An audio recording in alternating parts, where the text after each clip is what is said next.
ವರ್ಷ ಅವರು ಈಗ ಬಂದಿದ್ದಾರೆ. ಮರಿಮಲ್ಲಪ್ಪ PU ಕಾಲೇಜಿನಲ್ಲಿ ಪ್ರಥಮ PUCಯಲ್ಲಿ ಓದ್ತಾ ಇರುವ ಈ ವಿದ್ಯಾರ್ಥಿನಿ ವಿವೇಕಾನಂದರ ವಿಚಾರಗಳ ಬಗ್ಗೆ ಮಾತನಾಡಬೇಕು ಅಂತ ಸಭೆಯ ಪರವಾಗಿ ಕೇಳಿಕೊಳ್ತಾ ಇದ್ದೀನಿ. ಕುಮಾರಿ ವರ್ಷ. Good evening, brothers and sisters, elders and youngers, and one and all who is present here. Myself is Varsha and is standing before you all to speak a few words about the greatest achievement and the relevance of Swamiji to the youths. Swamiji is like a lighted candle in a dark room. Thou, we all the youths have a candle within us.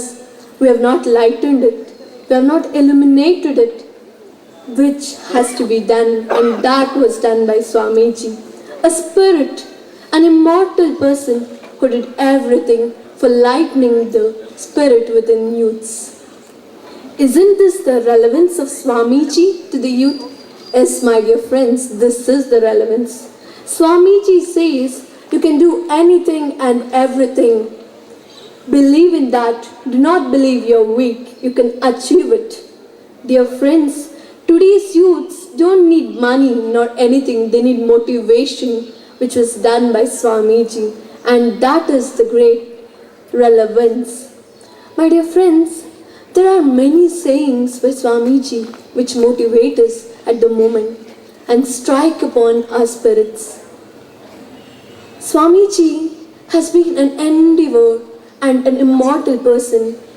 That is just because not only that he was just religious, but he brought out the religion to the youths, that how it should be applicated. His dream of education says that we want education by which character is built, the youths are manifested, and by which one can stand on his own foot. This is what we youths need, and that is what that Swamiji gave us. Friends, there are many things all around.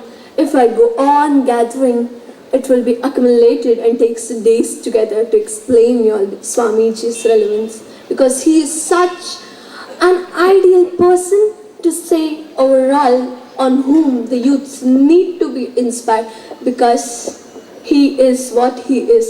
My dear friends, we being the youths of India, he says we need to be like him. You know why? Because that thing what we need is a spirit like him, a potential like him.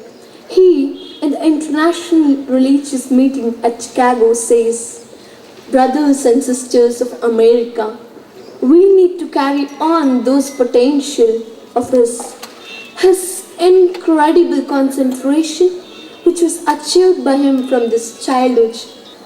Friends, when all his friends had been playing, thinking on the meditation as their game, and sat down for meditation, a cobra crept beside Swamiji, but still all his friends ran away, but not Swamiji. His concentration was to the maximum. He was enjoying the spirit of it. He was enjoying it.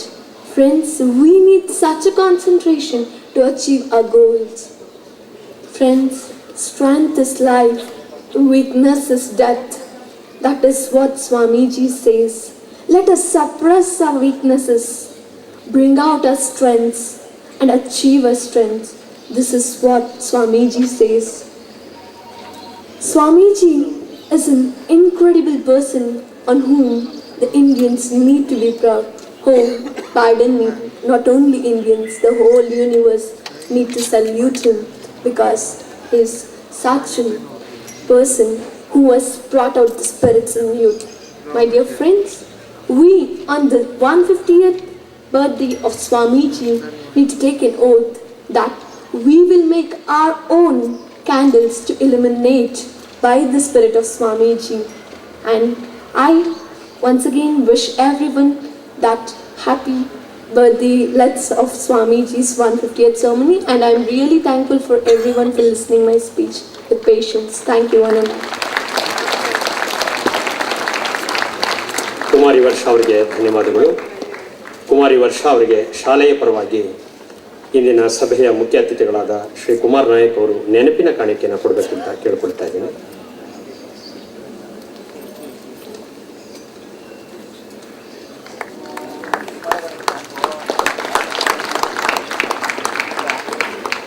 ಈಗ ಶಾಲೆಯ ಹಿರಿಯ ವಿದ್ಯಾರ್ಥಿ ಹಾಗೂ ಕರ್ನಾಟಕ ರಾಜ್ಯ ಸರ್ಕಾರದ ಬಹು ಹೆಮ್ಮೆಯ ಜನಪ್ರಿಯ ಅಧಿಕಾರಿಗಳಲ್ಲಿ ಒಬ್ಬರಾದ ಶ್ರೀ ಕುಮಾರ್ ನಾಯಕ್ ಅವರು ತಮ್ಮ ಮಾತುಗಳನ್ನು ಆಡಬೇಕು ಅಂತ ಸಭೆಯ ಪರವಾಗಿ ವಿನಮ್ರವಾಗಿ ಕೇಳ್ಕೊಳ್ತಾರೆ. ಪೂಜ್ಯ ಸ್ವಾಮೀಜಿಯವರೇ, ವೇದಿಕೆ ಮೇಲೆ ಇರುವಂತಹ ಗಣ್ಯರೇ,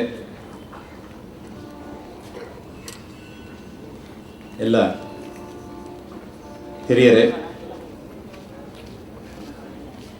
ಹಳೆಯ ವಿದ್ಯಾರ್ಥಿಗಳೇ, ಮಿತ್ರರೇ ಹಾಗೂ ಈ ಯುವ ಸಮ್ಮೇಳನದಲ್ಲಿ ಸೇರಿರುವಂಥ ಎಲ್ಲ ಮೈಸೂರು ನಗರದ ಯುವ ಮಿತ್ರರೇ, ಈ ಕಾರ್ಯಕ್ರಮದಲ್ಲಿ ಭಾಗವಹಿಸಲಿಕ್ಕೆ ನನಗಂತೂ ವೈಯಕ್ತಿಕವಾಗಿ ಬಹಳಷ್ಟು ಸಂತೋಷವಾಗ್ತಾ ಇದೆ. ಬಹುಶಃ ಅದು ಸಕಾರಣವಾದಂಥ ಒಂದು ಸಂತೋಷ. ಆ ಕಾರಣ ನಿಮ್ಮ ಜೊತೆ ಹಂಚಿಕೊಳ್ಳೇಬೇಕು.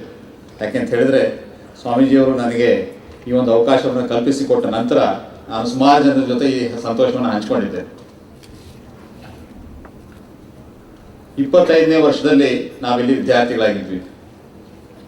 ಅದು ಒಂದು ಬಹಳ ಸಂತೋಷದ ವಿಷಯ. ಆದರೆ ನಾಳೆ ಕಂಡವ್ರು ಯಾರು? ಆದರೆ 50ನೇ ವರ್ಷಕ್ಕೂ ನಾವಿಲ್ಲಿದ್ವಿ. ನನ್ನ ಸಂತೋಷಕ್ಕೆ, ನನ್ನ ಒಂದು ಅದೃಷ್ಟಕ್ಕೆ ಇಲ್ಲೇ ಡೆಪ್ಟಿ ಕಮಿಷನರ್ ಆಗಿದ್ದೆ ನಾನು. ತಾವು ಒಂದು ಅವಕಾಶವನ್ನು ಕಲ್ಪಿಸಿಕೊಟ್ರಿ ಇಲ್ಲಿ ಬಂದು ಕಾರ್ಯಕ್ರಮದಲ್ಲಿ ಭಾಗವಹಿಸಲಿಕ್ಕೆ. ಮತ್ತೆ ನಾಳೆ ಕಂಡವ್ರು ಯಾರು? 60ನೇ ವರ್ಷ ನಡೀತಾ ಇದೆ. ಇವತ್ತಿನ ದಿವಸನೂ ನೇರವಾಗಿ ವಿದ್ಯಾ ಇಲಾಖೆಗೆ ಸಂಬಂಧಿಸಿದಂಥ ಒಂದು ಕುರ್ಚಿನಲ್ಲಿ ಕೂತ್ಕೊಂಡಿದ್ದೇನೆ. ನನ್ನ ಅದೃಷ್ಟ. ನೀವು ಕರೆದಿದ್ದೀರಿ, ನನಗೆ ಬಹಳ ಸಂತೋಷ ಆಯಿತು. ನಮ್ಮೆಲ್ಲ ಸ್ನೇಹಿತರ ಪರವಾಗಿ ಸ್ವಾಮೀಜಿ, ನಾಳೆ ಕಂಡವ್ರು ಯಾರು? ಆದರೆ ಗ್ಯಾರಂಟಿ ಕೊಡ್ತೀವಿ, 75ನೇ ವರ್ಷಕ್ಕೆ ಖಂಡಿತ ಬರ್ತೇವೆ ನಾವು. ನಾನು ಮತ್ತು ನನ್ನ ಬ್ಯಾಚ್ನಲ್ಲಿ ಇರುವಂಥ ಎಲ್ಲ ಸ್ನೇಹಿತರು ಇಲ್ಲಿಂದ ಬರ್ತಾ ಇದ್ದೇವೆ. ಅದಕ್ಕಿಂತ ಮುಂದೆ ಹೋಗಿ ಶತಮಾನೋತ್ಸವ ಆಯಿತು ಅಂತ ಹೇಳಿದ್ರೆ ನಮ್ಮಲ್ಲಿ ಯಾರಾದರೂ ಒಬ್ಬರು ಎಲೆಕ್ಟ್ ಮಾಡ್ತೀವಿ, ಅವರನ್ನು ಖಂಡಿತ ಬರ್ತಾರೆ.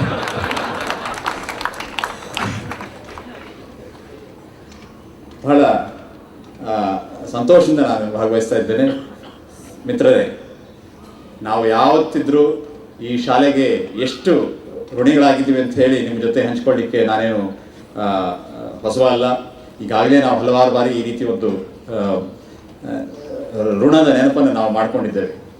ನಾವು ಹಲವಾರು ರೀತಿಯಲ್ಲಿ ನಮ್ಮ ಕ್ಷೇತ್ರಗಳಲ್ಲಿ ಕೆಲಸ ಮಾಡ್ತಾ ಇದ್ದೇವೆ. ಹಿರಿಯ ರಾಜಕಾರಣಿಗಳಾಗಿ, ದೊಡ್ಡ ಉದ್ಯಮಿಗಳಾಗಿ, ವ್ಯಾಪಾರಸ್ಥರಾಗಿ, ಅಧಿಕಾರಿಗಳಾಗಿ, ಸದ್ಗೃಹಸ್ಥರಾಗಿ ಒಳ್ಳೆಯ ಕೆಲಸವನ್ನು ಸಾಕಷ್ಟು ಜನ ನಾವು ಮಾಡ್ತಾ ಇದ್ದೇವೆ.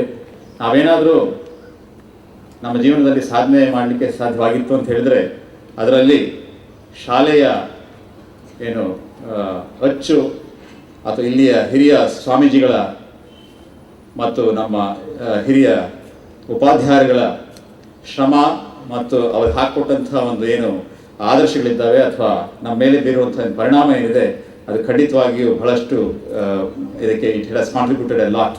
ಸ್ವಾಮೀಜಿ, ಈ ಒಂದು ಸಮಾರಂಭಕ್ಕೆ ಹಳೆಯ ವಿದ್ಯಾರ್ಥಿಯಾದಂಥ ನನ್ನ ಕರೆದಿರುವಂಥದ್ದು ನೀವು ಒಬ್ಬ ಅಧಿಕಾರಿಗೆ ತೋರಿರುವಂಥ ಗೌರವ ಅಂತ ಹೇಳಿ ನಾನು ಭಾವಿಸೋಲ್ಲ. ಈ ಒಂದು ಶಿಕ್ಷಣ ಸಂಸ್ಥೆ ಮಾತೃಸ್ಥಾನದಲ್ಲಿ ನಿಂತ್ಕೊಂಡು ಆಲ್ಮಾ ಮ್ಯಾಟರ್ ಅಂತ ಏನು ಕರಿತಾ ಇದ್ವಿ. ತನ್ನ ಮಕ್ಕಳು ಯಾವತ್ತಿದ್ರೂ ಮಕ್ಕಳೇ, ಅವ್ರು ಎಲ್ಲಿದ್ರೂ ನನ್ನ ಮಕ್ಕಳೇ.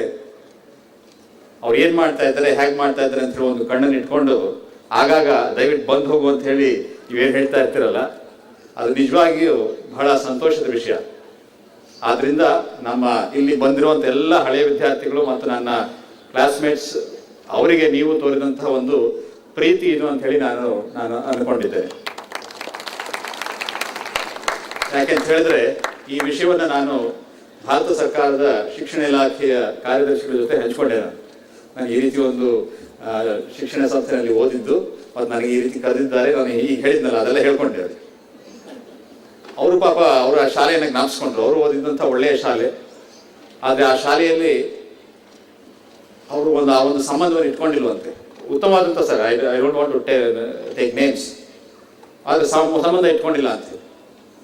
ನನಗೆ ಅವಾಗವಾಗ ನನಗೇನಾದರೂ ಮನಸ್ಸಿಗೆ ಬಂತು ಅಂತ ಹೇಳಿದ್ರೆ ನಾನು ಹೋಗ್ತೇನೆ, ಒಂದು ಅರ್ಧ ಫರ್ಲಾಂಗ್ ಕಾರಣ ಬಿಟ್ಬಿಟ್ಟು ನಾನೇ ಶಾಲೆಗೆ ಹೋಗಿ ನೋಡ್ಕೊಂಡು ಬರ್ತೇನೆ. ಅಲ್ಲೊಬ್ಬ ಹೆಡ್ ಮಾಸ್ಟರ್ ಕೂತಿರ್ತಾರೆ, ನಾನು ಸುಮ್ಮನೆ ಹೋಗ್ತೇನೆ, ಅವ್ರಿಗೆ ತಲೆ ಎತ್ತು ನೋಡಲ್ಲ. ಹೀಗೆಲ್ಲ ನನಗೆ ಹಂಚ್ಕೊಂಡ್ರು. ಬಹುಶಃ ಅವರಿಗೆ ಶಾಲೆ ಬಗ್ಗೆ ಬಹಳ ಪ್ರೀತಿ ಇದೆ, ಆದರೆ ಆ ಸಂಬಂಧವನ್ನು ಉಳಿಸ್ಕೊಂಡಿಲ್ಲ ಅಂತ ಹೇಳ್ಬಿಟ್ಟು ಅವ್ರಿಗೆ ಒಂದು ಸ್ವಲ್ಪ ನೋವಿದೆ ಅಂತ ಕಾಣಿಸ್ತದೆ. ಆದರೆ ನಮ್ಮ ಯಾರಿಗೂ ಅದೇ ರೀತಿ ಒಂದು ನೋವಿಲ್ಲ. ಹೆಚ್ಚು ನೋವಿದ್ರೆ ತೀರಾ ಜಾಸ್ತಿ ಇನ್ವೈಟ್ ಮಾಡ್ತೀನಿ ಅಂತ ಹೇಳ್ಬಿಟ್ಟು ನೋವಿರ್ಬೇಕಷ್ಟೇ.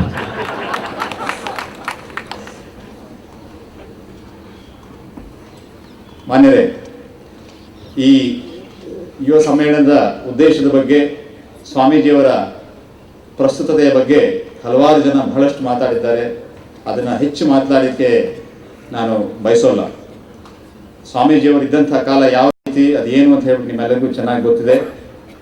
ಆಗಿದ್ದಂತಹ ಒಂದು ಸಾಮಾಜಿಕ ವ್ಯವಸ್ಥೆ, ಆರ್ಥಿಕ ವ್ಯವಸ್ಥೆ ಸಂಪೂರ್ಣವಾಗಿ ಬ್ರಿಟಿಷರ ದಬ್ಬಾಳಿಕೆಯಿಂದ ನಾಶವಾಗಿದ್ದಂತಹ ಪರಿಸ್ಥಿತಿ.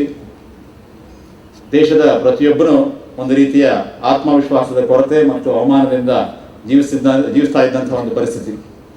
ಅಂತಹ ಸಂದರ್ಭದಲ್ಲಿ ಬಂದಂಥ ಈ ಮೇರು ವ್ಯಕ್ತಿತ್ವ, ಈ ಸಿವಿಲೈಸೇಷನ್, ಈ ಒಂದು ನಾಗರಿಕತೆಯ ಅತ್ಯುತ್ತಮವಾದಂಥದ್ದನ್ನು ಸಂಗ್ರಹಿಸಿಟ್ಟು ನಮ್ಮೆಲ್ಲರಿಗೂ ಅದನ್ನು ಧಾರೆ ಎರೆಯುವ ಮೂಲಕ ನಮ್ಮಲ್ಲಿ ಆತ್ಮವಿಶ್ವಾಸವನ್ನು ಮೂಡಿಸಿದಂಥ ಒಂದು ಮೇರು ವ್ಯಕ್ತಿತ್ವ. ನಮ್ಮ ಆತ್ಮವಿಶ್ವಾಸ ನಮಗೆ ಮರಳಿ ದೊರಕಿಸಿಕೊಟ್ಟಿದ್ದಲ್ಲದೆ ಸ್ವಾತಂತ್ರ್ಯದ ಹೋರಾಟಕ್ಕೆ ನಮ್ಮೆಲ್ಲರನ್ನು ಅವರು ಅಣಿ ಮಾಡಲಿಕ್ಕೆ ಸಾಧ್ಯವಾಯಿತು. ಕರ್ನಾಟಕದ ಯುವಜನರ ಆಶೋತ್ತರಗಳು, ಅವರ expectations, hopes and attitudes of Young persons of Karnataka ಅಂತ ಹೇಳಿ ಒಂದು ಸರ್ವೆ ಮಾಡಿದ್ದಾರೆ. ಆ ಸರ್ವೆನಲ್ಲಿ ಬಹಳ ನಿಚ್ಚಳವಾಗಿ ನಮಗೆ ಕಂಡು ಬರ್ತದೆ. ಫ್ಯಾಮಿಲಿ ಬಗ್ಗೆ ಅವರಿಗೆ ಸಾಕಷ್ಟು ಗೌರವ ಇದೆ, ಆದರೆ ಯಾರು ಶ್ರೀರಾಮಂತರ ನಡೀಲಿಕ್ಕೆ ಯಾರು ತಯಾರಿಲ್ಲ. ಅಂದ್ರೆ ತಂದೆ ಹೇಳಿದ ಮಾತನ್ನ ಪೂರ್ಣವಾಗಿ ಒಪ್ಕೊಂಡು ಮಾಡಲಿಕ್ಕೆ ಯಾರು ತಯಾರಿಲ್ಲ. ಯುವಜನರ ಬಗ್ಗೆ ನಾನು ಮಾತಾಡ್ತಾ ಇರೋದು. ಅದೇ ರೀತಿ ಸಮಾಜವನ್ನ ಬಿಟ್ಟು ನಾವೇ ಮುಂದೆ ಹೋಗ್ಬೇಕು ಅಂತ ಹೇಳ್ಬಿಟ್ಟು ಕೆಲವರಲ್ಲಿ ಆಸೆ ಇದ್ರೂ ಸಹ ಬೇರೆಯವ್ರನ್ನು ಕೂಡ ನಾವು ನೋಡ್ಬೇಕು ಅನ್ನುವ ಆ ಮನೋಭಾವ ಜನರಲ್ಲಿ ಇದೆ. ಒಳ್ಳೆಯದು ಕೆಟ್ಟದ್ದು ಎರಡು ದ್ವಂದ್ವಗಳು ಒಟ್ಟೊಟ್ಟಿಗಾಗಿ ನಮಗೆ ಕಾಣಿಸೋದನ್ನ ನಾವು ಆ ಸ್ಟಡಿ ಒಳಗೆ ನಾವು ನೋಡ್ತಾ ಇದ್ದೀವಿ. ಆದ್ರಿಂದ ಈ ಸಂದರ್ಭದಲ್ಲಿ ಸ್ವಾಮೀಜಿಯವರ ರೆಲೆವೆನ್ಸ್ ಬಗ್ಗೆ ನಾವು ಮತ್ತೊಮ್ಮೆ ಅವಲೋಕನ ಮಾಡುವಂಥದ್ದು ಬಹಳ ಪ್ರಸ್ತುತ ಅಂತ ಹೇಳಿ ನಾನು ಭಾವಿಸ್ತಾ ಇದ್ದೇನೆ. ಆಗ ಬಹುಶಃ ಸ್ವಾಮೀಜಿಯವರು ಮಾಡಿದಂತಹ ಕೆಲಸದಲ್ಲಿ ಈಗಿನ ಮಾಡರ್ನ್ ಸಾಧ್ಯತೆಗಳ ಬಗ್ಗೆ ಅಷ್ಟೊಂದು ಕಲ್ಪನೆ ಇತ್ತೋ ಇಲ್ಲೋ ಅನ್ನೋದನ್ನ ತಾವು ಓದಂತ ಹೇಳಬಹುದು. ಮಾಡರ್ನ್ ತಂತ್ರಜ್ಞಾನಗಳ ಬಗ್ಗೆ ಇಷ್ಟೊಂದು ಮುನ್ನೋಟ ಇತ್ತು ಅನ್ನೋ ನನಗೆ ಗೊತ್ತಿಲ್ಲ.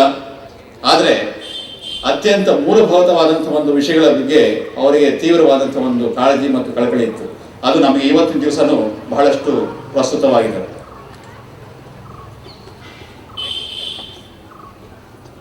ಆ ಫ್ಯಾಮಿಲಿ ವ್ಯಾಲ್ಯೂಸ್ ಬಗ್ಗೆ ಹೇಳ್ಬೋದು, ಡೆಡಿಕೇಶನ್ ಬಗ್ಗೆ ಹೇಳ್ಬೋದು.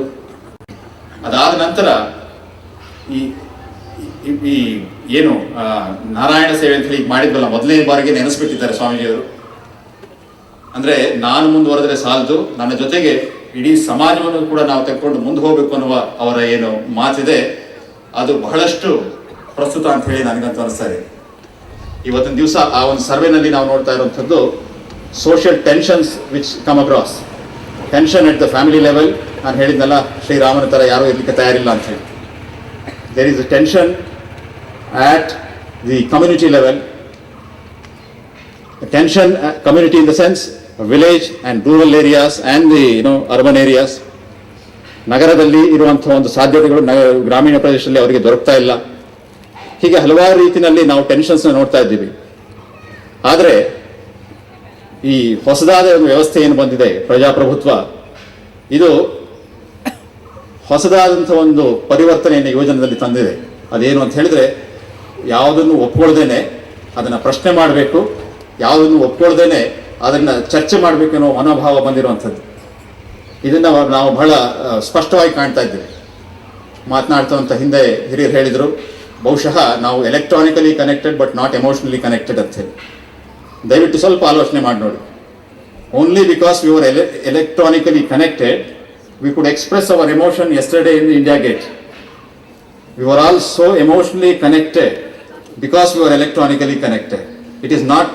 It may not be completely true to say that we are not connected. In fact, technology has enabled us to be connected in a far more meaningful fashion. It has cut across the boundaries. ಬಹಳ ಚೆನ್ನಾಗಿ ಅವರು ಮಾತನಾಡಿದಂಥ ನಮ್ಮ ಸ್ನೇಹಿತರು ಹೇಳಿದರು, ಇಬ್ಬರು journalist ಬಹಳ ಚೆನ್ನಾಗಿ ಹೇಳಿದರು ಅವರು. ಹೊಸ ಹೊಸ ಸಾಧ್ಯತೆಗಳ ಬಗ್ಗೆ, ಹಾಗೆ ಟೆಕ್ನಾಲಜಿಯಿಂದ ಯಾವ ರೀತಿ ನಮಗೆ ಕನೆಕ್ಟಿವಿಟಿ ಜಾಸ್ತಿ ಸಾಧ್ಯವಾಗಿದೆ ಅಂತ ಹೇಳಿ. ಈ ರೀತಿ ಇದ್ದಂಥ ಪರಿಸ್ಥಿತಿಯೊಳಗೆ ನಮ್ಮ ಯುವ ಜನತೆ ಏನು ಅಪೇಕ್ಷೆ ಪಡ್ತಿದೆ ಅನ್ನೋದನ್ನ ನಾವು ಆಲೋಚನೆ ಮಾಡ್ಕೊಳ್ಬಹುದು. ಬಹುಶಃ ಅವರಲ್ಲಿ ಕಂಡುಬರುವಂಥ ಒಂದು ಅವಶ್ಯಕತೆ, ಒನ್ ಫೆಲ್ಟ್ ನೀಡ್ ಅಂತ ಹೇಳಿದ್ರೆ, that is for communication.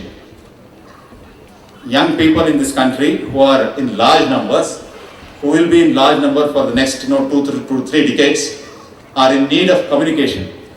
Communication by parents, communication by community elders, communication by political class. This one communication aspect is one which is missing and which is causing all kinds of problems for everybody. This is a common word that I am using, and the purpose I am sure you will be able to understand that whenever there is a questioning mind, it needs to communicate and connect and receive a satisfactory reply to that, so that there will be peace and harmony. Otherwise there will be continuing tension. ಈ ಒಂದು ಅವಶ್ಯಕತೆಯನ್ನ ನಾವು ತುಂಬಿಸಬೇಕಾಗಿದೆ.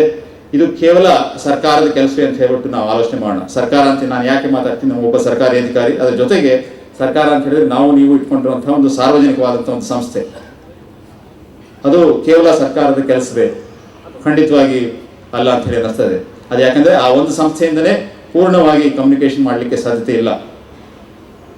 ರಾಮಕೃಷ್ಣ ಮಠದಂಥ ಸಂಸ್ಥೆಗಳು, ಸರ್ಕಾರೇತರ ಸಂಘ ಸಂಸ್ಥೆಗಳು ಮತ್ತು ಇನ್ನಿತರರು ಅಂತ ಯಾರಾದ್ರೆ ಹೇಳ್ಬೋದು ಅಂತ ಹೇಳಿದ್ರೆ ನನ್ನ ಮನಸ್ಸಿಗೆ ಬರ್ತಾ ಇರುವಂಥದ್ದು ಶ್ರೀ ಸ್ವಾಮಿ ವಿವೇಕಾನಂದರ ವಾಣಿಯಿಂದ, ಅವರ ವ್ಯಕ್ತಿತ್ವದಿಂದ ಪ್ರಭಾವಿತರಾದಂತಹ ವ್ಯಕ್ತಿಗಳು. They are advocates and champions of the ideals of Swami Vivekananda. These people can be great communicators in the society. These people can take the message of Swami Vivekananda and communicate to the youth and find out the answers relevant to the situation. ಈ ಒಂದು ಕೆಲಸವನ್ನು ಮಾಡಲಿಕ್ಕೆ ಬಹಳ ಜರೂರಾದ ಅವಶ್ಯಕತೆ ಇದೆ. ಆಶ್ರಮ, ಶಾಲೆ ಮತ್ತು ಹಲವಾರು ಪ್ರಯತ್ನಗಳು ಈ ನಿಟ್ಟಿನಲ್ಲಿ ಸಾಗ್ತಾ ಇರುವಂಥದ್ದು ನಾವು ಗಮನಿಸ್ತಾ ಇದ್ದೇವೆ. ಇದೆಲ್ಲದಕ್ಕೂ ಒಂದು ಬುನಾದಿಯಾಗಿ ಶಿಕ್ಷಣ ಬಹಳ ಮುಖ್ಯ. ಈ ಶಿಕ್ಷಣದ ಒಂದು ಮಹತ್ವವನ್ನು ಇನ್ನೂ ಒತ್ತಿ ಹೇಳಲಿಕ್ಕೆ ಸಾಧ್ಯತೆ ಇಲ್ಲ. ಅದಕ್ಕೆ ನಾವು ಹೆಚ್ಚಿನ ಗಮನವನ್ನು ನೀಡಬೇಕಾಗ್ತದೆ ಅಂತ ಹೇಳ್ತಾ, ಸನ್ಮಾನ್ಯ ಸ್ವಾಮೀಜಿಯವರು ಏನು ನನಗೆ ಅವಕಾಶ ಮಾಡಿಕೊಟ್ಟಿದ್ದಾರೆ ಈ ಸಂದರ್ಭದಲ್ಲಿ ಮಾತನಾಡೋಕ್ಕೆ, ಅದಕ್ಕೆ ನಾನು ಕೃತಜ್ಞತೆ ಹೇಳ್ತಾ, ನನಗಿಂತ ತುಂಬ ಚೆನ್ನಾಗಿ ಮಾತಾಡುವಂಥ ನಮ್ಮ ಸ್ನೇಹಿತರೆಲ್ಲ ಅಲ್ಲಿ ಕೂತಿದ್ದಾರೆ ಸ್ವಾಮೀಜಿ, ಅವರೆಲ್ಲರಿಗೂ ನಾನು ಆಮೇಲೆ ಹೇಳಬೇಕಾಗ್ತದೆ, ಆಮೇಲೆ ಹೇಳ್ತೇನೆ. ಆದ್ದರಿಂದ ಎಲ್ಲರಿಗೂ ನಾನು ಮತ್ತೊಮ್ಮೆ ಧನ್ಯವಾದ ಹೇಳ್ತಾ ನನ್ನ ಮಾತನ್ನು ಮುಗಿಸ್ತಾ ಇದ್ದೇನೆ. ನಮಸ್ಕಾರ. ಮುಂದಿನ ಭಾಷಣಕಾರರು ಮೈಸೂರು ಸಿಟಿ ಕಾರ್ಪೊರೇಷನ್ನ ಕಮಿಷನರ್ ಆದ ಶ್ರೀ M.R. ರವಿಯವರು ಮಾತನಾಡಬೇಕು ಅಂತ ಸಭೆಯ ಪರವಾಗಿ ವಿನಮ್ರವಾಗಿ ಕೇಳ್ಕೊಳ್ತಾರೆ.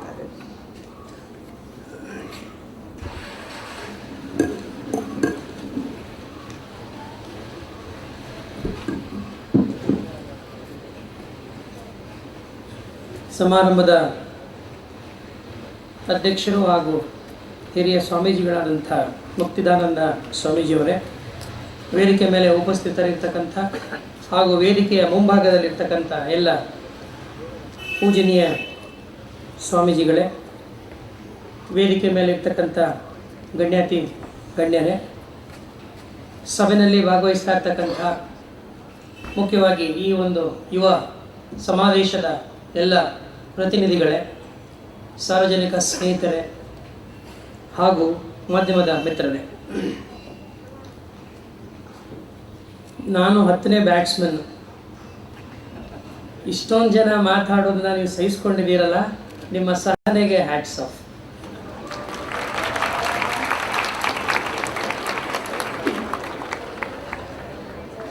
ನಮ್ಮಲ್ಲಿ ಒಂದು ಮಾತಿದೆ, ಭಾರತೀಯರು ಅಂದರೆ ಬರೀ ಮಾತನಾಡ್ತಾರೆ ಜಾಸ್ತಿ ಅಂತ. ಎಷ್ಟು ಮಾತಾಡ್ತಾರೆ ಅಂದರೆ ವೈಕುಂಠಕ್ಕೆ ಹೋಗೋವರೆಗೂ ಮಾತಾಡ್ತಾ ಇರ್ತಾರೆ. ಹಾಗಾದರೆ ಕೆಲಸ ಮಾಡೋದು ಯಾವಾಗ? ನಾವು ಕರೆದಿರೋದು ಯೂತ್ ಸಮಾವೇಶ, ಯುವ ಜನಾಂಗದ ಸಮಾವೇಶ. ಎಷ್ಟು ಭಾಷಣ ಮಾಡಿದ್ರು, ಎಷ್ಟು ವರ್ಷದಿಂದ ಮಾಡ್ತಾ ಇದ್ದೀವಿ, ಎಷ್ಟನ್ನು ಹೇಳ್ತಾ ಇದ್ದೀವಿ, ಹೇಳಿದ್ನೇ ಹೇಳ್ತಾ ಇದ್ದೀವಲ್ಲ, ಹಾಗಾದರೆ ಇದರ ಪ್ರಸ್ತುತಿ ಎಷ್ಟು ಅನ್ನೋದು ನನ್ನ ಪ್ರಶ್ನೆ. ಏಕೆಂದರೆ ವಿವೇಕಾನಂದರಿಗಿಂತ ಮುಂಚೆ ನನಗೆ ಎಲ್ಲ ಮಾತಾಡಿದಾಗ ನೆನಪಾಗಿದ್ದು ಜರ್ಮನಿಯ ಒಬ್ಬ ಸ್ಕಾಲರ್ ಗೈಟೆ. ಅವನೊಂದು ಮಾತು ಹೇಳ್ತಾನೆ, fools and wise men are equally harmless. It is the half fools and half wise that are more dangerous. ಬಹುಶಃ ನಾವು ಯಾವ ಸ್ಥಿತಿಲಿ ಇವತ್ತು ಇದ್ದೀವಿ ಅಂತ ಬಹುಶಃ ನಿಮ್ಗೆ ಅರ್ಥ ಆಗ್ತಾ ಇದೆ ಅಂತ ಅಂದ್ಕೊಂಡಿದ್ದೀನಿ. ಸ್ನೇಹಿತರೆ, ವಿವೇಕಾನಂದ ಮತ್ತು ಯುವ ಜನಾಂಗ ಎರಡನ್ನ ಬೇರ್ಪಡಿಸಿ ಮಾತಾಡ್ಲಿಕ್ಕೆ ಸಾಧ್ಯವ ಅಥವಾ ಬೇರ್ಪಡಿಸಿ ಆಲೋಚನೆ ಮಾಡಲಿಕ್ಕೆ ಸಾಧ್ಯವ? ಇವೆರಡೂ ಸಾಧ್ಯವಿಲ್ಲ ಅಂತ ಅನ್ನೋದಾದರೆ ವಿವೇಕಾನಂದರ ಜೀವನ ಹಾಗೂ ದರ್ಶನ ಎರಡೂ ಕೂಡ ಸರ್ವಕಾಲಕ್ಕೂ ಮುಂದೆ ಎಷ್ಟೇ ವರ್ಷ ಬಂದರೂ ಕೂಡ ಅದು ಔಚಿತ್ಯವೇ ಪ್ರಸ್ತುತವೇ ಅನ್ನೋದು ನನ್ನ ಮೂಲಭೂತವಾದಂಥ ನಂಬಿಕೆ. ಇವತ್ತಿನ ಈ ಕಾರ್ಯಕ್ರಮಕ್ಕೆ ನನ್ನನ್ನು ಬರಬೇಕು ಅಂತ ಸ್ವಾಮೀಜಿಯವರು ಕರೀಲಿಕ್ಕೆ ಕಾರಣ ಅವರ ನನ್ನ ಮೊಟ್ಟ ಮೊದಲ ಭೇಟಿನಲ್ಲಿ ನಾನು ಅವ್ರ ಜೊತೆಯಲ್ಲಿ ಕೆಲವು ವಿಚಾರಗಳನ್ನು ಮಾತಾಡಿದ್ದೆ. ಬಹುಶಃ ನನ್ನ ಅದೃಷ್ಟ ಅಂತ ಭಾವಿಸ್ತೀನಿ. ನಾನು ಈ ಶಾಲೆಯಲ್ಲಿ ಓದಿಲ್ಲದೆ ಹೋದರೂ ಕೂಡ ಮೊಟ್ಟ ಮೊದಲ ಬಾರಿಗೆ ಈ ಶಾಲೆಯ ಒಳಗಡೆ ಪ್ರವೇಶ ಮಾಡಿ ಇಂತಹ ಒಂದು ಅದ್ಭುತವಾದಂತಹ ಕಾರ್ಯಕ್ರಮದಲ್ಲಿ ಭಾಗವಹಿಸ್ತಕ್ಕಂಥ ಅವಕಾಶವನ್ನು ಕೊಟ್ಟಿದ್ದಕ್ಕಾಗಿ ವಿದ್ಯಾಶಾಲೆ ಹಾಗೂ ಮುಕ್ತಿದಾನಂದ ಸ್ವಾಮೀಜಿಯವರಿಗೆ ಮೊಟ್ಟ ಮೊದಲಿಗೆ ನಾನು ಅವರಿಗೆ ಧನ್ಯವಾದಗಳನ್ನು ಅರ್ಪಿಸ್ತೀನಿ. ಅದಕ್ಕೆ ಕಾರಣ ಇಷ್ಟೇ. ಮಹಾರಾಜಾಸ್ ಕಾಲೇಜಿನಲ್ಲಿ ವಿದ್ಯಾರ್ಥಿಯಾಗಿದ್ದಾಗ ನಾನು 1985ರಲ್ಲಿ ಬೇಲೂರು ಮಠದಲ್ಲಿ ನಡೆದಂಥ ರಾಷ್ಟ್ರಮಟ್ಟದ ಯುವ ಸಮಾವೇಶದಲ್ಲಿ ಭಾಗವಹಿಸ್ತಕ್ಕಂಥ ಅವಕಾಶವನ್ನು ನನಗೆ ಇದೇ ಶಾಲೆಯವರು ವಹಿಸಿಕೊಟ್ಟಿದ್ದರು. ಆ ಒಂದು ಅವಕಾಶದಲ್ಲಿ ಸುಮಾರು 7 ದಿನಗಳ ಕಾಲ ಇಡೀ ಭಾರತದಿಂದ ಆಗಮಿಸಿದಂಥ ಅಂದಿನ 1985ರ ಏನು ವಿದ್ಯಾರ್ಥಿ ಸಮೂಹದೊಡನೆ ಕಲಿತು ಅನೇಕ ವಿಚಾರಗಳನ್ನು ನೇರವಾಗಿ ಬೇಲೂರು ಮಠದಲ್ಲಿ 7 ದಿನಗಳ ಕಾಲ ಇದ್ದು ಅನುಭವಿಸಿ ಆ ಮೂಲಕ ಕೆಲವು ಆಲೋಚನೆಗಳನ್ನು ಚಿಂತನೆಗಳನ್ನು ರೂಢಿಸಿಕೊಳ್ಳೋಕ್ಕೆ ಕಾರಣಕರ್ತವಾಗಿದ್ದು ಈ ವಿದ್ಯಾಶಾಲೆ.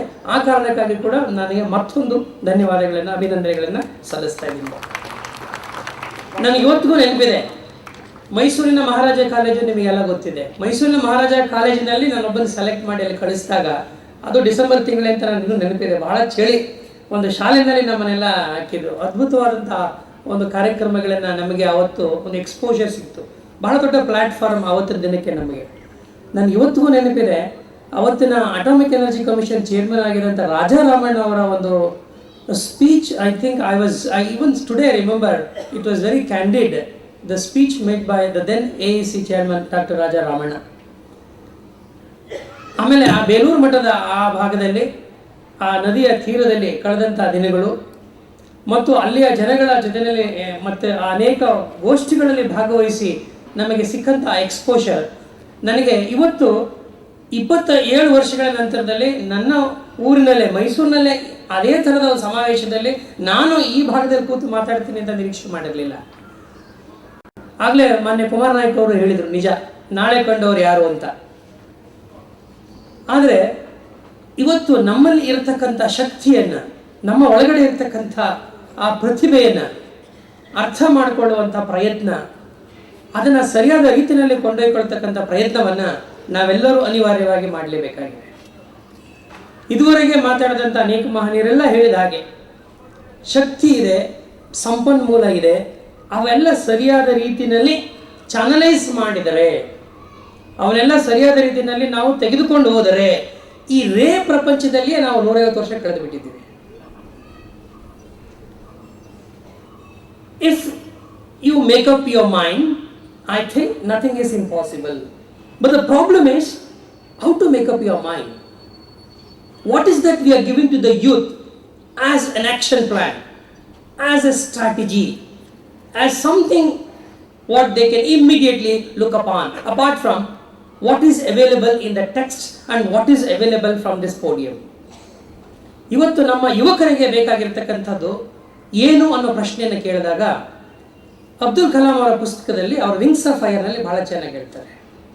What is the problem faced by the Indian youth today?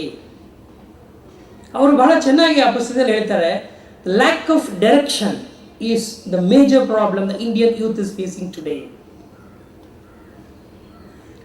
ನಾವು ವಿದ್ಯಾರ್ಥಿಗಳಾಗಿದ್ದು, ಸ್ವಾಮೀಜಿಯವರು ಯಾರು ಹೇಳ್ತಾ ಇದ್ರು, ನಾವು ನಿಮ್ಮ ಹಾಗೆ ಆ ವಯಸ್ಸನ್ನು ದಾಟಿ ಇವತ್ತು ಈ ಮಟ್ಟಕ್ಕೆ ಬಂದು ನಿಂತ್ಕೊಂಡು ನಾವು ಹಿಂದೆ ತಿರುಗಿ ನೋಡಿದಾಗ ನಮಗೆಲ್ಲ ಪಾಠ ಕಲಿಸಿದವರು ನಮ್ಮ ಶಾಲೆ ಕಾಲೇಜು ನಮ್ಮ ತಂದೆ ತಾಯಿ ಇವನ್ನೆಲ್ಲ ಗಮನಿಸ್ತಾ ಬಂದಾಗ ನಮಗೆಲ್ಲೋ ಯಾರೋ ಒಂದು ಕಡೆ ಒಂದು ಆದರ್ಶ ಅನ್ನೋದು ಕಾಣ್ತಾ ಇತ್ತು. There was somebody to whom we could look upon as a kind of a model. But today's problem with the youth is, who is their model? ಅವರ ಆದರ್ಶ ಯಾರು? ಅವ್ರು ಯಾರನ್ನ ಫಾಲೋ ಮಾಡಬೇಕು? ಶಾಲೆಯಲ್ಲಿರೋ ಮೇಸ್ಟನ್ ಫಾಲೋ ಮಾಡಬೇಕಾ? ಅವರು ಲೈಂಗಿಕ ಅಪಹರಣದಲ್ಲಿ ಸಿಕ್ಕಾಕೊಂಡಿದ್ದಾರೆ. ತಂದೆನ ಫಾಲೋ ಮಾಡಬೇಕಾ? ಅವರು ಕುಡಿತದ ಚಟದಿಂದ ಸಂಪೂರ್ಣವಾಗಿ ಮುಕ್ತಿ ಹೊಂದಿಲ್ಲ. ತಾಯಿನ ಫಾಲೋ ಮಾಡಬೇಕಾ? ಎಷ್ಟು ಮಟ್ಟಿಗೆ ನನಗೆ ಗೊತ್ತಿಲ್ಲ. ಮೊನ್ನೆ ಕುಮಾರ್ ನಾಯ್ಕರು ಹೇಳಿದ್ರು ಫ್ಯಾಮಿಲಿ ಟೆನ್ಷನ್ಸ್ ಬಗ್ಗೆ, ಬಹುಶಃ ಸೂಕ್ಷ್ಮವಾದ ವಿಚಾರಗಳವರು ಇವನ್ನೆಲ್ಲ ಸೇರಿಸಿ ಅದನ್ನ ಹೇಳಿರ್ತಾರೆ. ಇವತ್ತು ನಮ್ಮ ಮಕ್ಕಳು ನಮ್ಮ ಕಣ್ಣು ಮುಂದೆನೆ ಬದುಕಿ ಮಾಡಬೇಕಾದ ವಯಸ್ಸಿನಲ್ಲಿ ಆತ್ಮಹತ್ಯೆ ಮಾಡ್ಕೋತಾ ಇದ್ದಾರಲ್ಲ, ಇದಕ್ಕೆ ಯಾರು ಹೊಣೆ? ಯಾವ ಮಕ್ಕಳಿಂದ ನಾವು ಈ ಪ್ರಪಂಚವನ್ನ, ಈ ಸಮಾಜವನ್ನ ಕಟ್ಟಬೇಕು ಅಂತ ಯೋಚನೆ ಮಾಡ್ತಾ ಇದ್ದೀವಿ? ಯಾವ ಯುವಕರ ಮೂಲಕವಾಗಿ ಒಂದು ದೊಡ್ಡ ಸಮಾಜವನ್ನ, ಬಹಳ ಸುಭದ್ರವಾದ ಸಮೃದ್ಧಿಯಾದ ಭಾರತವನ್ನ ಕಟ್ಟಬೇಕು ಅಂತ ಯೋಚನೆ ಮಾಡ್ತಾ ಇದ್ದೀವಿ? ಆ ಯುವ ಸಮಾಜದ ಬುನಾದಿ ಸರಿಯಾಗಿದೆಯಾ? ಅವರಿಗೆ ಏನು ಕೊಡಬೇಕು ಅದು ನಾವು ಶಿಕ್ಷಣದಲ್ಲಾಗಲಿ, ಚಾರಿತ್ರ್ಯದಲ್ಲಾಗಲಿ, ಸಂಸ್ಕಾರದಲ್ಲಾಗಲಿ ಕೊಡ್ತಾ ಇದ್ದೀವಿಯಾ ಅನ್ನೋ ಪ್ರಶ್ನೆ ನಮ್ಮನ್ನು ನಾವೇ ಹಾಕೋಬೇಕಾಗಿದೆ. ಅಬ್ದುಲ್ ಕಲಾಂ ಅವರು ಮತ್ತೆ ನೆನಪಾಗ್ತಾರೆ. ಅವರ ಇಗ್ನೈಟೆಡ್ ಮೈಂಡ್ಸ್ ಅನ್ನೋ ಪುಸ್ತಕ ಬಹುಶಃ ಬಹಳಷ್ಟು ಜನ ಓದಿರ್ತೀರಿ.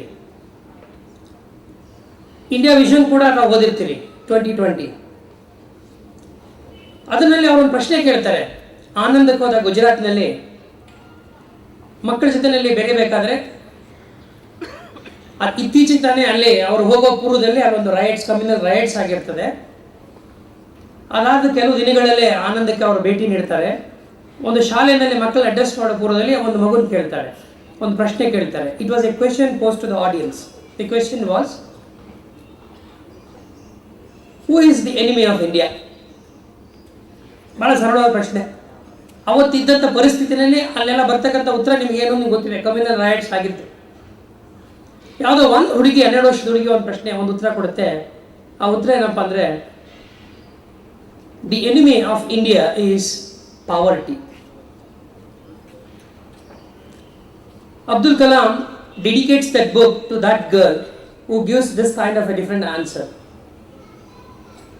India 2020 Vision ಪುಸ್ತಕನ ಇನ್ನೊಂದು ಹುಡುಗಿಗೆ, 10 ವರ್ಷ ಹುಡುಗನಿಗೆ ಡೆಡಿಕೇಟ್ ಮಾಡ್ತಾರೆ. ಆ ಹುಡುಗನ ಒಂದು ಪ್ರಶ್ನೆ ಕೇಳಿರ್ತಾರೆ, ವಾಟ್ ಈಸ್ ಯುವರ್ ಆಂಬಿಷನ್ ಅಂತ. ವಾನಳ್ಳಿ ಪ್ರಶ್ನೆ ಸಾಮಾನ್ಯ ಮಕ್ಕಳು ಕೇಳ್ತಾ ಇರ್ತಾರೆ. ಯಾಕೆಂದ್ರೆ ನಿಮ್ಮ ಗುರಿ ಏನ್ರಯ್ಯ, ಯಾತಕ್ರಯ್ಯ ಯೂನಿವರ್ಸಿಟಿಗೆ ಬರ್ತಾ ಇದ್ದೀರಿ, ಯಾಕೆ ಓದಕ್ಕೆ ಬರ್ತೀರಿ, ಏನು ಉದ್ದೇಶ ನಿಮ್ದು ಅಂತ ಕೇಳಿದ್ರೆ, ನಾನು 12 ವರ್ಷ ಪಾಠ ಮಾಡಿದ್ದೀನಿ ಕಾಲೇಜ್ಗಳಲ್ಲಿ. ಆ ಕಾಲೇಜಿನ ಮಕ್ಕಳುಗಳು ನೋಡ್ತಾ ಇದ್ರೆ ನಮಗೇ ನಿದ್ದೆ ಬಂದ್ಬಿಡುತ್ತೆ. ಹೆಂಗ್ ನಿದ್ದೆ ಬರುತ್ತೆ ಅಂದ್ರೆ, ಕೂತ್ಕೊಂಡು ಏನಾದ್ರು ಚಟುವಟಿಕೆಯಿಂದ ಪಾಠ ಮಾಡಬೇಕು ಅಂತ ಮೇಷ್ಟ್ರು ನಾವು ಹೋದ್ರೆ ತೆಪ್ಪಗಲ್ಲಿ ಕೂತ್ಕೋ, ನಮಗೆ ನೋಡ್ಕೋತೀವಿ ಅನ್ನಂಗೆ ಇರ್ತದೆ. ವಾಟ್ ಈಸ್ ದಿ ಆಂಬಿಷನ್ ಅಂತ ಕೇಳಿದ್ರೆ, ವಾಟ್ ಈಸ್ ಯುವರ್ ಆಂಬಿಷನ್ ಅಂತ ಕೇಳಿದ್ರೆ, ಆ ಹುಡುಗಿ ಹೇಳುತ್ತೆ, I want to live in a developed India ಅಂತ. Look at this. I don't want to live in a country which glorifies or which takes credit in claiming it as a developing country. It never wants to stop. It wants to claim as a developing country. It doesn't want to say that we are a developed country or whatever it is. ನೋಡಿ, ಆ ಮಗುಗೆ ಈ ದೇಶ ಯಾವತ್ತಪ್ಪ ಹಾಗಾದ್ರೆ develop ಆಗೋದು, ಅಂಥ ದೇಶದಲ್ಲಿ ನಾನು ಬದುಕಬೇಕು ಅಂತ ಆಸೆಯಿಂದ ಹೇಳ್ತಾರೆ. ಇವತ್ತಿನ ವಿದ್ಯಾರ್ಥಿಗಳು ಬಹಳ ದೊಡ್ಡ ಸಮಸ್ಯೆ ಮೇಷ್ಟ್ರುಗಳು ಗೊತ್ತು, the lack of interest and curiosity. These are the 2 things which are not available in the shops. These are the inbuilt characteristics of a student which ultimately missing, unfortunately. Therefore, the job of a teacher is very, very challenging within the 4 walls of the classroom. ಆ ಮಕ್ಕಳಿಗೆ ಆಸಕ್ತಿನೇ ಇಲ್ಲ, ಕುತೂಹಲನೇ ಇಲ್ಲ ಅಂತಂದ್ರೆ ಏನನ್ನು ಕೆರಳಿಸ್ತೀರಿ? ಯಾವ ಜ್ಯೋತಿ ಬಗ್ಗೆ ಮಾತಾಡ್ತಾ ಇದ್ದೀರಿ? ಯಾವ ದೀಪವನ್ನು ಬೆಳಗಿಸಿದ್ರ ಬಗ್ಗೆ ಮಾತಾಡ್ತಾ ಇದ್ದೀರಿ? ಬದುಕುವ ಆಸೆಯನ್ನ ಕಲಿಸಿ ಮಕ್ಕಳಲ್ಲಿ. ಬದುಕಬೇಕು ನಾನು. ನೆನ್ನೆ ಆ ಹುಡುಗಿ ಸಾಯಕ್ಕೆ ಮುಂಚೆ ಹೇಳಿದ್ದೇನೆ, I don't want to live, I don't want to die, I want to live. 3 ದಿನ ಮುಂಚೆ ಹುಡುಗಿ ಹೇಳುತ್ತಂಗೆ. ಯಾವ ಸಮಾಜದಲ್ಲಿ ನಮ್ಮ ಮಕ್ಕಳನ್ನ ಬಿಟ್ಟಿದ್ದೀವಿ? ಆಶ್ಚರ್ಯ ಆಗುತ್ತೆ, ಯೋಚನೆ ಮಾಡಬೇಕು. ಬಹಳ ಗಂಭೀರವಾದ ವಿಚಾರಗಳು. ನಮ್ಮ ಮಕ್ಕಳು ನಮ್ಮ ಚೆನ್ನಾಗಿದ್ರೆ ಸಾಕು. ಎಲ್ಲಿದ್ದಾರೆ ನಮ್ಮ ಮಕ್ಕಳು? ಮನೆ ಒಳಗಿದ್ರೆ ಇಂಟರ್ನೆಟ್ ಮುಂದೆ ಇರ್ತಾರೆ, ಮನೆ ಹೊರಗಡೆ ಕಳಿಸಿದ್ರೆ ಮಾಲಲ್ಲಿ ಇರ್ತಾರೆ ಹುಡುಗರು. You go and see where do you find the majority of youths and what they are doing? Who is to be blamed? Is it the parents or the education system or the teachers or all of us together? ನಾವೆಲ್ಲರೂ ಇದಕ್ಕೆ ಕಾರಣರು.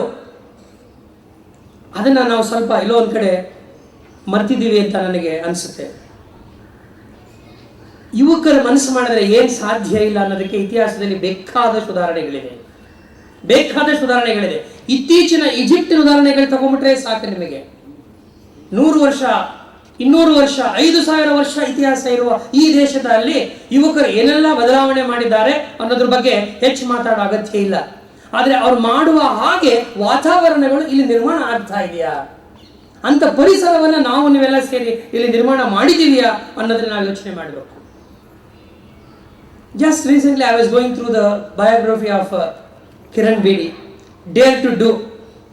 It's a wonderful biography of this wonderful lady, an officer, IPS officer. ನಿಮಗೆಲ್ಲ ಗೊತ್ತು ಕಿರಣ್ ಬೇಡಿದು. ಓದುವ ಅಭ್ಯಾಸವನ್ನ ನಮ್ಮ ಮಕ್ಕಳಲ್ಲಿ ಎಷ್ಟು ಮಟ್ಟಿಗೆ ನಾವು ಬೆಳೆಸಿದ್ದೀವಿ? ಇವತ್ತೇನಾಗ್ಬಿಟ್ಟಿದೆ, ಓದೋ ಅಭ್ಯಾಸ ಇಲ್ಲ, ನೋಡೋ ಅಭ್ಯಾಸ ಜಾಸ್ತಿ. ಓದುವ ಅಭ್ಯಾಸ ಬಂದ್ರೆ ನೆಕ್ಸ್ಟ್ ಆಲೋಚನೆ ಮಾಡೋ ಅಭ್ಯಾಸ ಬರ್ತದೆ, ಥಿಂಕ್ ಮಾಡ್ತಾರೆ. ಥಿಂಕ್ ಮಾಡಿದಾಗ ನೆಕ್ಸ್ಟ್ ಆಕ್ಷನ್ ಬರ್ತದೆ. That is what Bertrand Russell was telling. There is always a difference between the time for action and time for thought. When there is no time for thought, where is the question of time for action? Today we need our youngsters to think and act in a positive manner, act in the interest of the society, act in the interest of the general good of the society. ಇಂಥ ಆಲೋಚನೆಯನ್ನು ಬೆಳೆಸ್ತಕ್ಕಂಥ ವಿದ್ಯಾರ್ಥಿಗಳ ಅವಕಾಶ, ಒಂದು ಅವಶ್ಯಕತೆ ಇವತ್ತು ನಮ್ಮ ಮುಂದೆ ಇದೆ. ಅದಕ್ಕೆ I would always like to recall the great words of Buddha, supposed to be one of the first ever, the pioneer progressive thinkers of Indian culture. ವಿದ್ಯಾರ್ಥಿಗಳಿಗೆ ಹೇಳೋದನ್ನೇ, believe not just because you have been told or traditionally it has come to you. Do not believe just because your teachers have told, out of respect for your teachers. Please do consider, evaluate, and then cling to that doctrine which is good for the benefit and welfare of all the citizens of the society. That should be our motto, that should be our ideal. ನಮ್ಮಲ್ಲಿ ಆದರ್ಶಗಳಿಗೆ ಕಡಿಮೆ ಕೊರತೆ ಇಲ್ಲ, ಆದರ್ಶ ಪುರುಷರಿಗಂತೂ ಕೊರತೆನೇ ಇಲ್ಲ.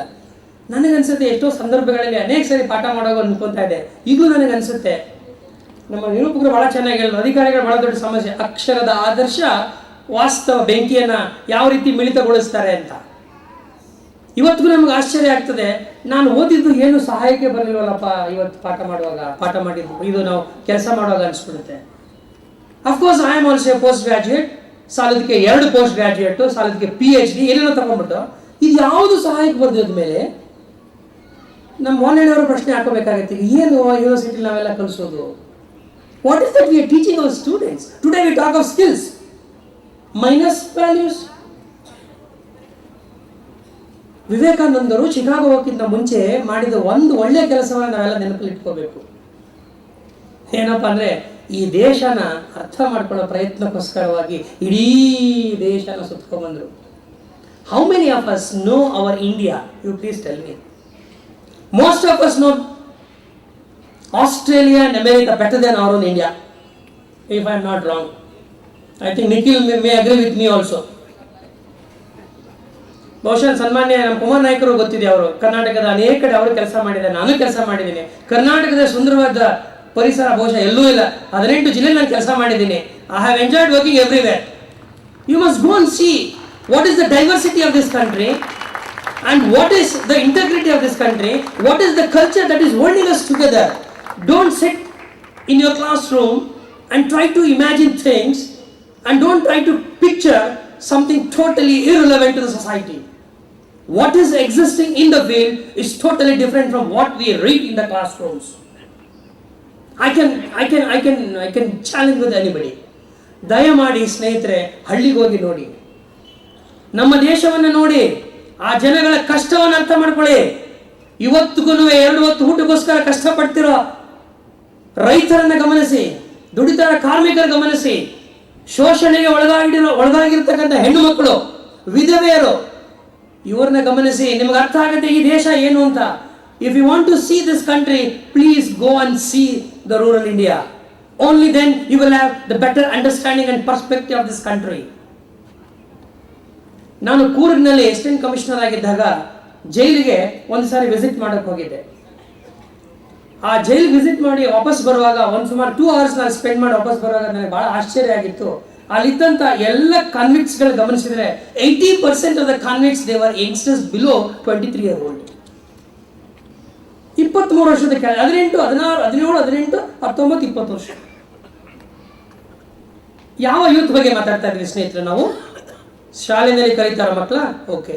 ಎಲ್ಲಿ? ರಾಮಕೃಷ್ಣ ಆಶ್ರಮ, ಮರಿಮಲ್ಲಪಾಸು, Saint ಫಿಲೋಮಿನಾಸು, ಅವರೆಲ್ಲ ಅನುಕೂಲವಾಗಿರ್ತಕ್ಕಂಥವ್ರು, ಅಷ್ಟು ಇಷ್ಟು ಸ್ವಲ್ಪ ತಿಳುವಳಿಕೆ ಇರೋರು, ಅಷ್ಟು ಇಷ್ಟು ಸ್ವಲ್ಪ ಸಮಾಜದಲ್ಲಿ ಉನ್ನತವಾಗಿರ್ತಕ್ಕಂಥವ್ರು.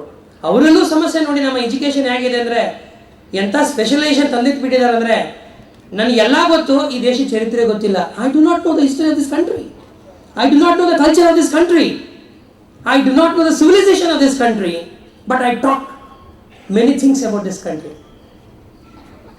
ಅದಕ್ಕೆ ಬಹುಶಃ I think if I am right, Vivekananda ಹೇಳಿದರು, with all respect to teachers, a shoe maker according to his work and profession is better than a professor who talks nonsense every day of his life.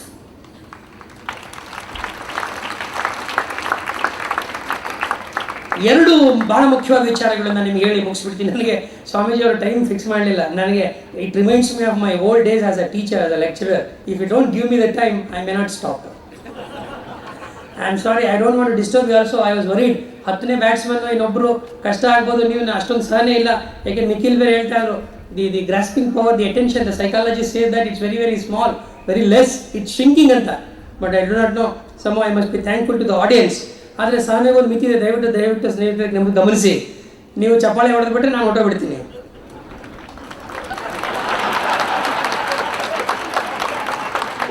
ನಮ್ಮಲ್ಲಿ ಎಲ್ಲವೂ ಜಾಸ್ತಿ 7 ಮೇಲೆ ಮಾಡೋದಿರು, ಎಲ್ಲ ಆದ್ಮೇಲೆ ಇಷ್ಟೇನಾ ಅಂತಾರೆ.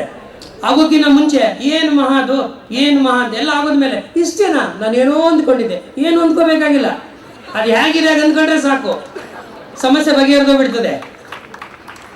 ದಯಮಾಡಿ ಸಮಸ್ಯೆಯನ್ನು ಅರ್ಥ ಮಾಡ್ಕೊಳ್ಳಿ. Have a pragmatic approach to life.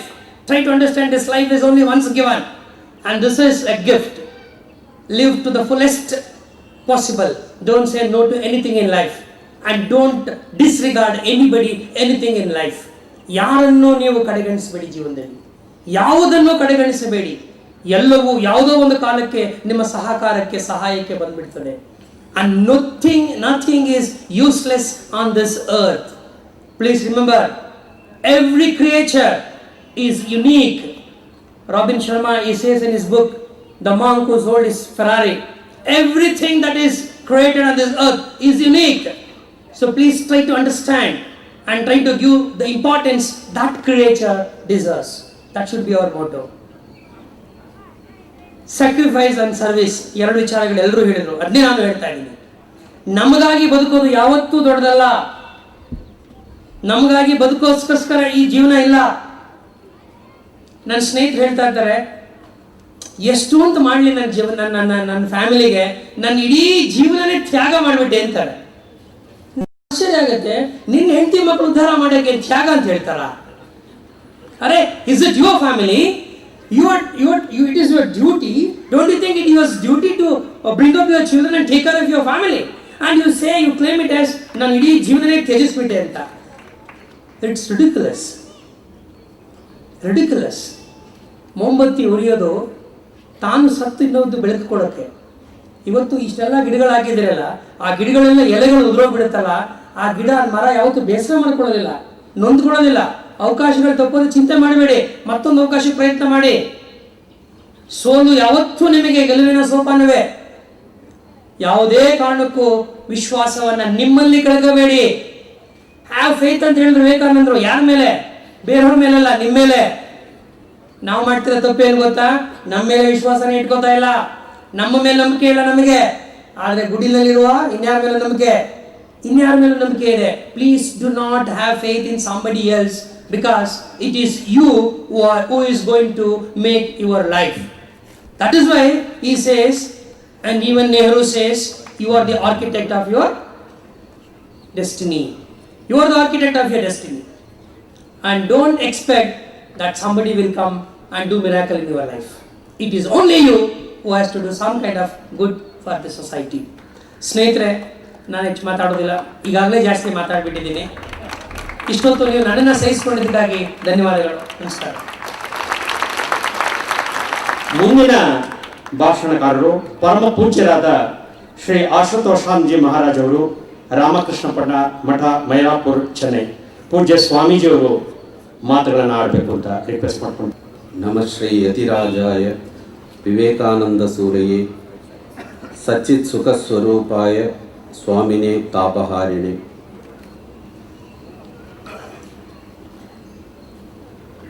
Respected Swamijis, distinguished guests on the dais and dear friends. In front of me there is a slip which says 1 minute. And Muktidanandaji, when I was getting up, he told 8 minutes. And just a few minutes back I saw when Mr. Ravi pointed out about your patience, how you clapped your hands and showed, yes, really we are patiently hearing whatever is going on here. Friends, I don't want to take much of your time because you have been hearing. We are in the midst of two great celebrations. That is, one is the Vidyashala's 60th year. We remember with all our gratefulness for its 60 years service. And the second one is the genius behind all such institutions, Swami Vivekananda, his 150th year. It is as if Swamiji is taking a kind of Vishwarupa. In this 150th year, you see everywhere his name is spread. His name is getting more and more. People are attracted by it. And everywhere in his name, institutions are coming up.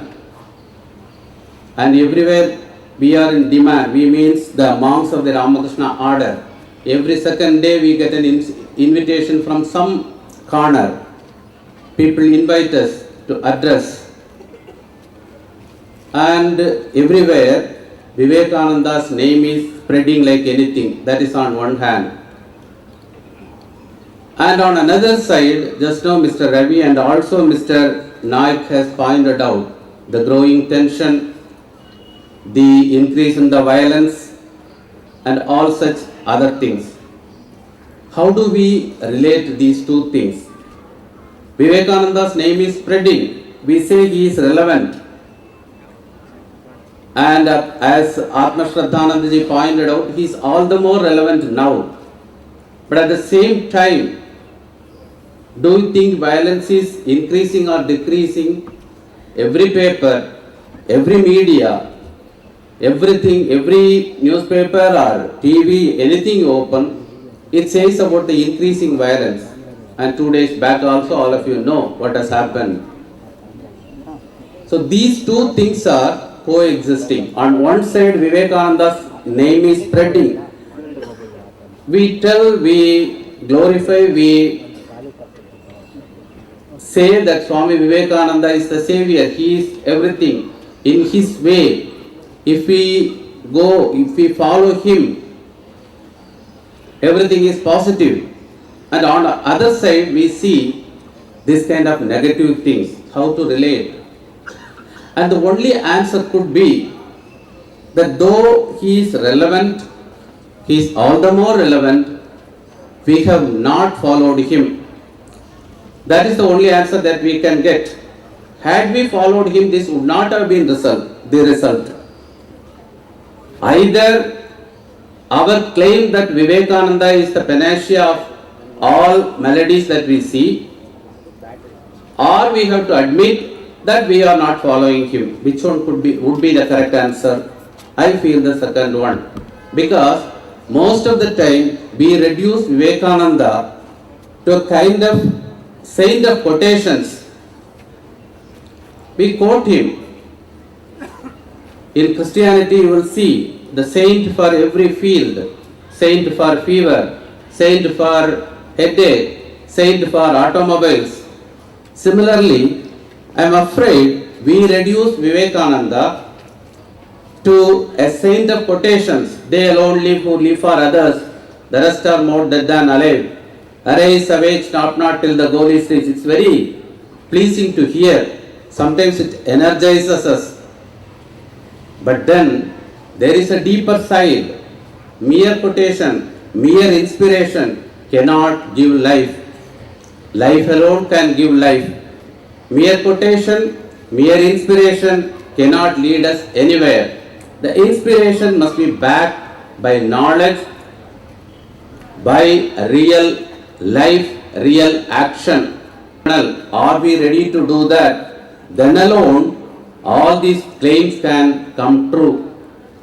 And Tennyson, in one of his poems or writings, he says, self-reverence, self-knowledge and self-control, these alone lead life to sovereign power. Self-control is the first and foremost thing. Can we lead a moral life? That is a simple question. Vivekananda has not said anything new. Everything starts from there. Everything starts from man. Each one of us, if we can lead that, then alone. Self-control doesn't mean that we should not enjoy. Neither Hinduism nor our Shastras say that you should not enjoy anything. Tena tektena bhunjita. You enjoy everything, but have that renunciation. Have that renunciation within your mind. So Swamiji says, if you are ready to do that, then alone India can arise. Not before that. Can we include in our colleges, in our teaching, in our schools, a lesson, a training for that self-control? Are we ready to do that? Then alone these two can go together. Then alone Swamiji will be relevant.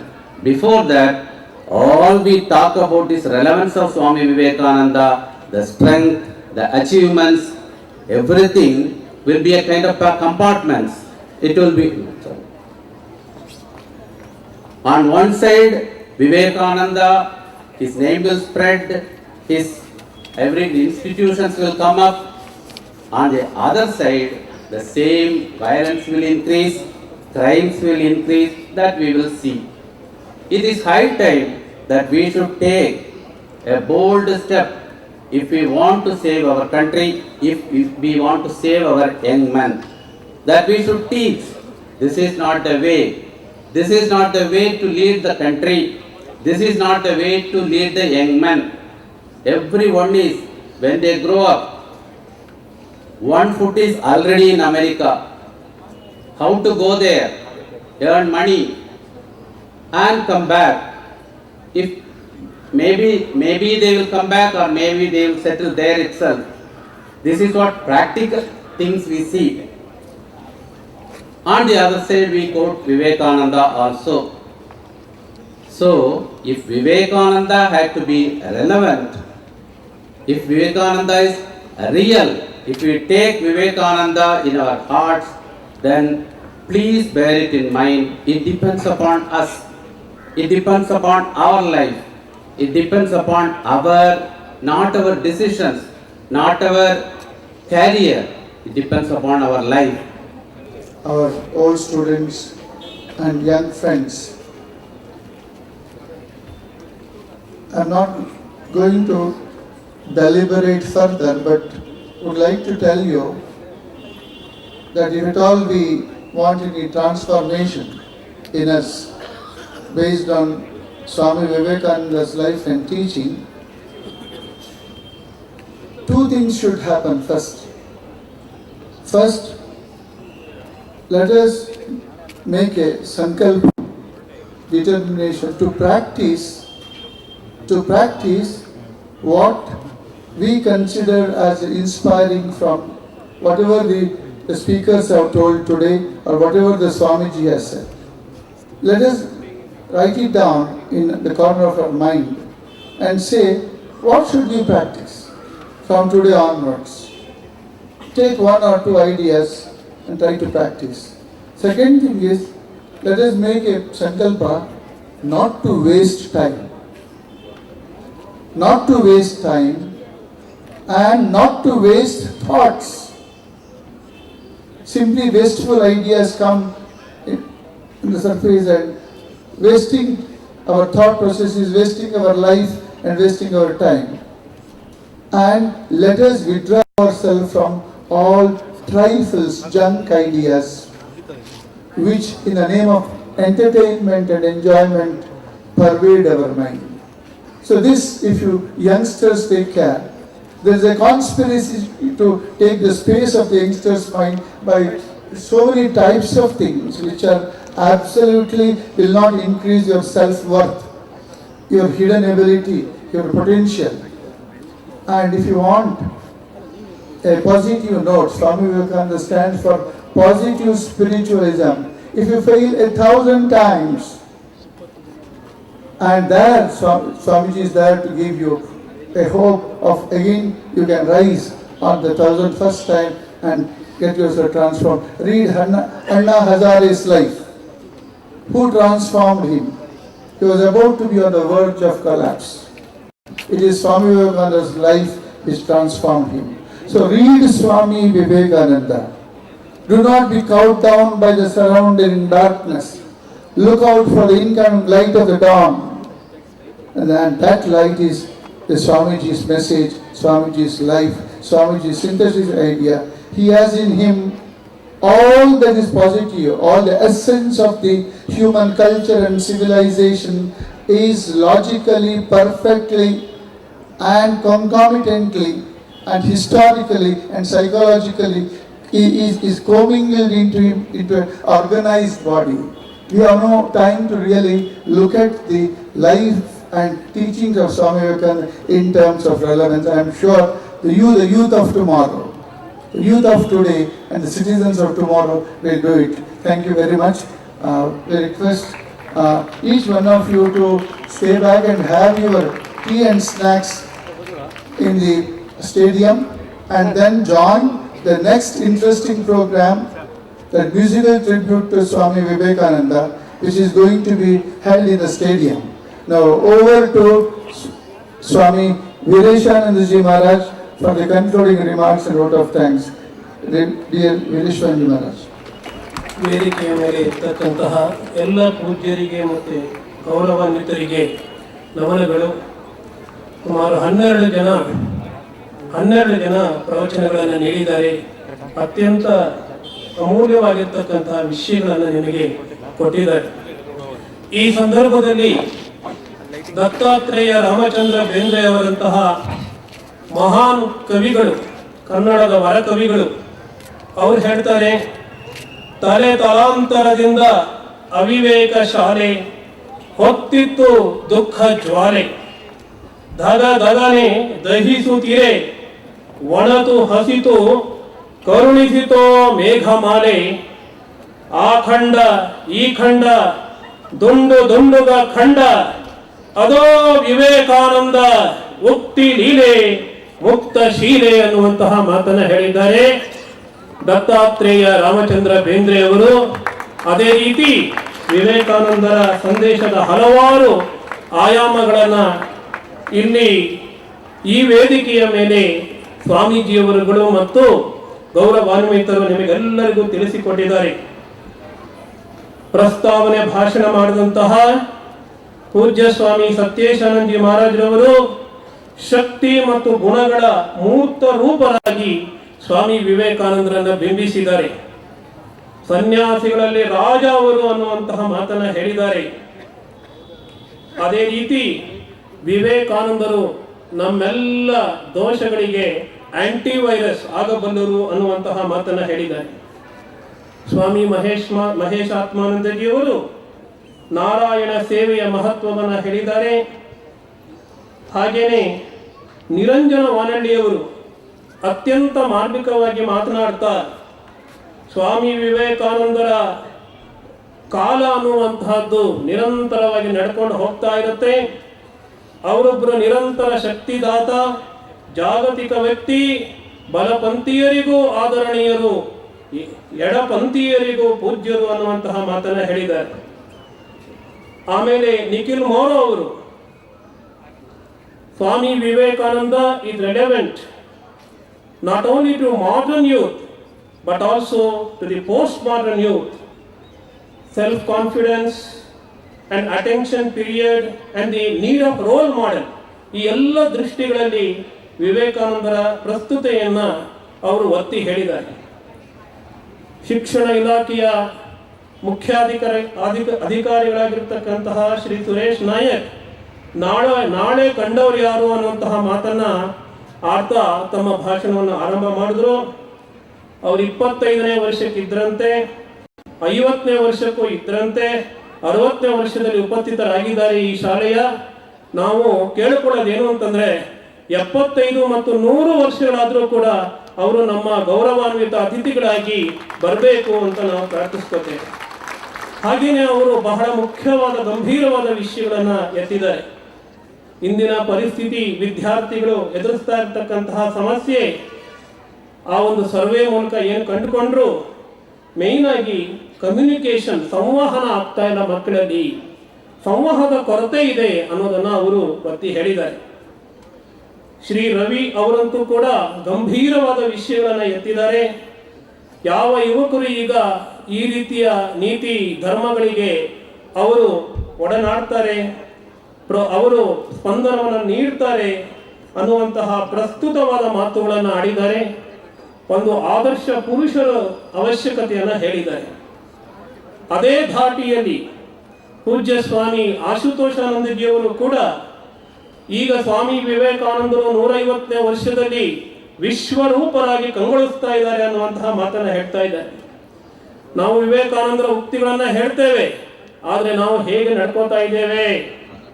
Swami Vivekananda should not be reduce to a saint of quotation ಅನ್ನುವಂತಹ ಎಚ್ಚರಿಕೆಯ ಮಾತನ್ನ ಶ್ರೀ ಸ್ವಾಮಿ ಆಶುತೋಷಾನಂದಜಿ ಅವರು ನಮ್ಗೆ ಹೇಳಿದ್ದಾರೆ.